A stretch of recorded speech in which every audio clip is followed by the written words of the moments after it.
நாட்கள்லாம் பறக்கிறது, ஆனால் துக்கம் பறக்கிறது இல்லை. அந்த காலத்தில் சொல்லுவாள், உப்பும் தண்ணியும் சேர சேர துக்கம் குறையும்பா. தன்னால் என்ன சாப்பிடாதையாக இருக்கும், உப்பும் தண்ணியும் சேர்ந்த வயிறு ரொம்பினா துக்கம் போகிறதுக்கு மெதுவாக தான் போகும். அம்மாங்கிறது இட்ஸ் அ பார்ட். ரொம்ப டைம் ஆகும் போகிறதுக்கு. எல்லாம் போகாதே இருக்குமா இருக்கும், மனசுக்குள்ளே அப்படியே ஒரு ஓரமாக இருக்கும். அம்மாவோட பழைய நோட்ஸ் எல்லாம் எடுத்து திருப்பியும் படிக்கும்போது, அம்மா படித்தது எஸ்எஸ்எல்சி.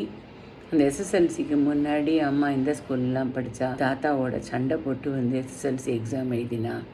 அண்ட் இங்கிலீஷ் மீடியத்தில், தமிழ் மீடியத்தில் படித்து English medium.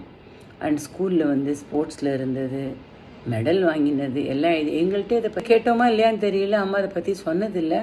She is got individual medals and all. அதெல்லாம் பற்றி அம்மா எழுதியிருக்கா.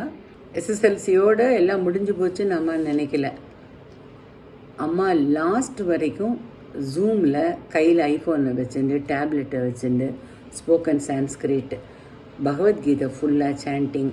கிளாஸ் இல்லையானா அம்மா வந்து மற்றவர்களுக்கு மெசேஜ் போட்டு ப்ராக்டிஸ் பண்ணுறது, கற்றுக்கிறது மாத்திரம் இல்லை, கிளாஸுக்கு முன்னாடி உட்காந்து அதை ப்ராக்டிஸ் பண்ணாத கிளாஸுக்கு போக மாட்டா. செல்ஃப் மோட்டிவேஷனுங்கிறது அம்மாட்டேருந்து தான் கற்றுக்கணும். அதை தவிர age is no barrier, she proved. Till the last date she was learning something or the other.